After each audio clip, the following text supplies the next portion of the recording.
I think your observation is right. It's easier to get into a culture war, than it is to get out of one. And to get out of one,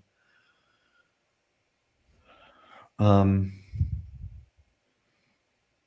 and this is a big part of what I'm trying to work on, what my colleagues at the Institute for Advanced Studies in Culture are trying to work on.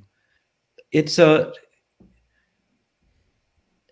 the culture war of the last 40 years has produced no new ideas.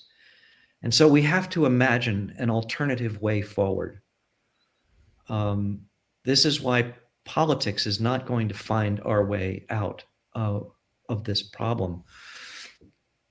We have to, I argue in the book that democracy, first and foremost, and before anything else, was an ethical vision for the reconstitution of public life in ways that would be inclusive of freedom and justice and toleration to more and more people. And it was flawed at the beginning, and deeply flawed.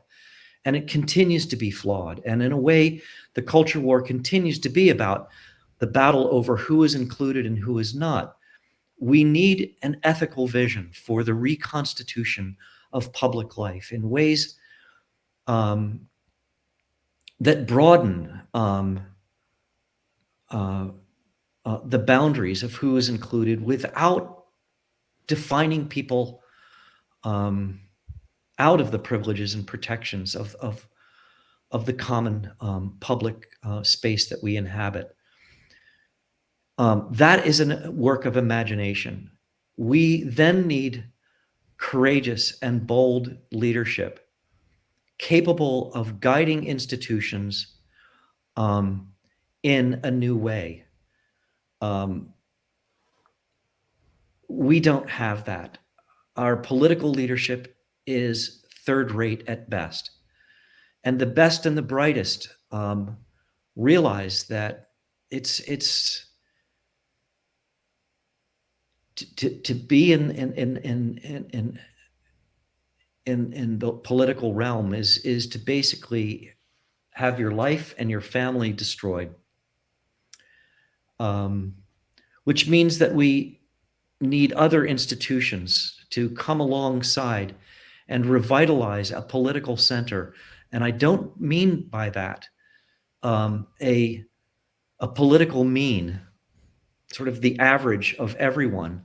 I mean a political center that recognizes on the right that there are illiberal forces to the right. There are enemies to the right. And on the left, that there are enemies to the left.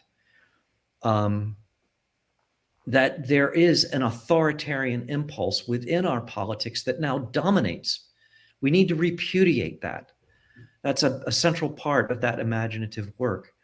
So a new center is one that affirms an expanded view of freedom and toleration and equality, and yet, and in ways that are cultural and not merely legal and political, but that at the same time repudiates political violence and the impulse toward the authoritarian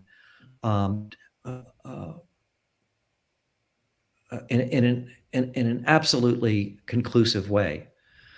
I think we've given up on the process of working through our differences. And I believe that if thoughtful, sensible, reasonable people, even from competing different epistemologies, come together and actually work together to try to find common ground, it's actually possible. Unfortunately, our leading institutions thrive and in fact are monetized by the extremism, and that kind of context makes it impossible to have those kinds of conversations.